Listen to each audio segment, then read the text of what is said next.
हाय दोस्तों, आज हम बात करेंगे कि हम मंदिरों में, गुरुद्वारों में और अन्य धार्मिक स्थल पर सर क्यों ढकते हैं। मंदिरों में महिलाओं को और पुरुषों को सर ढकने के लिए कहा जाता है। गुरुद्वारों में भी ऐसा ही देखने को मिलता है और जो दूसरे धार्मिक स्थल हैं उस पे भी सर ढकने के लिए कहा जाता है। तो इसके पीछे क्या कारण है? इसके पीछे बहुत सारी मान्यताएं हैं, कुछ वैज्ञानिक कारण भी हैं। तो सबसे पहले बात करते हैं मान्यताओं की। इसके पीछे ये मान्यता है कि भगवान को आदर और सम्मान देने के लिए हम सर ढकते हैं।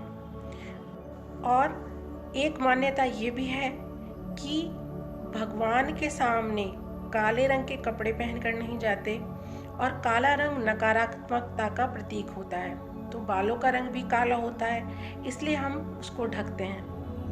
मंदिरों में जब बाल गिरते हैं, क्योंकि औरतों के बाल, महिलाओं के बाल लंबे होते हैं और वो झड़ते भी हैं, तो वो मंदिरों में गिरते हैं, जिससे मंदिरों में अशुद्धि फैल जाती है, क्योंकि बालों को, झड़े हुए बालों को मृतक समान माना जाता है, तो इससे मंदिर अशुद्ध हो जाते हैं। सर ढकने से नकारात्मकता या नेगेटिविटी दूर होती है और हमारे चारों तरफ पॉजिटिविटी का घेरा बन जाता है।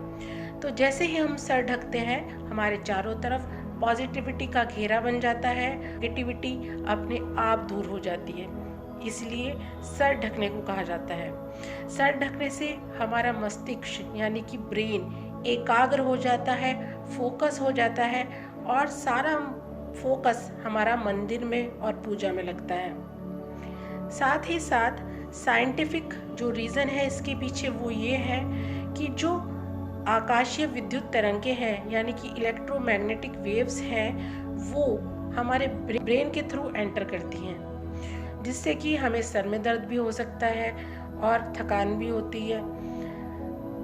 इन सब बीमारियों से बचने के लिए, इन सब तकलीफ़ों से बचने के लिए सर ढकने के लिए कहा जाता है। सर के थ्रू ही बहुत सारे बैक्टीरिया और वायरसेस फैलते हैं, क्योंकि सर में जल्दी गंदगी लगती है और मंदिर, गुरुद्वारों और अन्य धार्मिक स्थल पर बहुत सारे लोग रहते हैं, इसलिए भी सर ढकने के लिए कहा जाता है। दोस्तों, मंदिरों में, गुरुद्वारों में और धार्मिक स्थलों में सर ढकने के पीछे जितनी भी मान्यताएं हैं या वैज्ञानिक कारण हैं, मैंने आपको बता दिए।